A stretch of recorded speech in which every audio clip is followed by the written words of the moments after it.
तो दोस्तों आप लोग देख सकते हैं पावर स्टार पवन सिंह जी आ चुके हैं भैया पटना, और गन्नायक फिल्म्स के मालिक सोनू भैया माला बना रहे हैं पावर स्टार पवन सिंह यानी कि बॉस हमारे आ चुके हैं भैया पटना। और भव्य स्वागत हो रहा है। उनके स्वागत में बहुत सारे बिहार पुलिस प्रशासन सभी लोग आए हैं। और देख सकते हैं डिक्की भैया, पुत्र भैया और दीपक भैया सभी लोग एक साथ आए हैं भैया। देख सकते हैं पावर स्टार पवन सिंह। मैं बता दूं दोस्तों कि बाई ट्रेन मुंबई से पटना आए हैं और 2:30 बजे रात को, देख सकते हैं 2:30 बज रहा है रात को।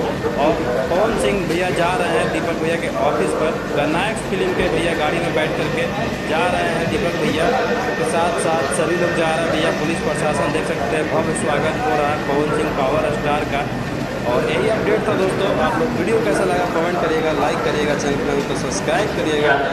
और दोस्त तो आ चुके हैं, आप जलवा बिखरेंगे एक से तमाम तरह के वीडियो आएगा दोस्तों, तो कंटिन्यू भैया लाइक करिएगा। दोस्तों पावर स्टार पवन सिंह जी आ चुके पटना, देख लिए ना वीडियो। मैं बता दोस्तों ये वीडियो रात का 2:30 बजे का है। वहाँ पे पावर स्टार पवन सिंह जी को रिसीव करने के लिए गन्नायक फिल्म्स के मालिक सोनू भैया गए थे। वही माला पहनाए पवन भैया को। उनके साथ साथ बहुत सारे बिहार पुलिस प्रशासन गई थी। सभी लोग अच्छे से रिसीव किए और पवन भैया को आराम से छोड़ दिए दीपक भैया के ऑफिस तक। मैं बता दूं दोस्तों कि power star Pawan Singh ji by train Mumbai से पटना आए हैं और कल रक्षाबंधन है तो राखी बंधवाएंगे। उसके बाद परसों फिर निकल जाएंगे कोलकाता के लिए। बस यही अपडेट था। वीडियो कैसा लगा लाइक करिएगा, चैनल पर तो सब्सक्राइब करेगा और क्या बोले पेज पर देख रहे हैं वीडियो तो फॉलो कर लीजिएगा। Love you all, bye.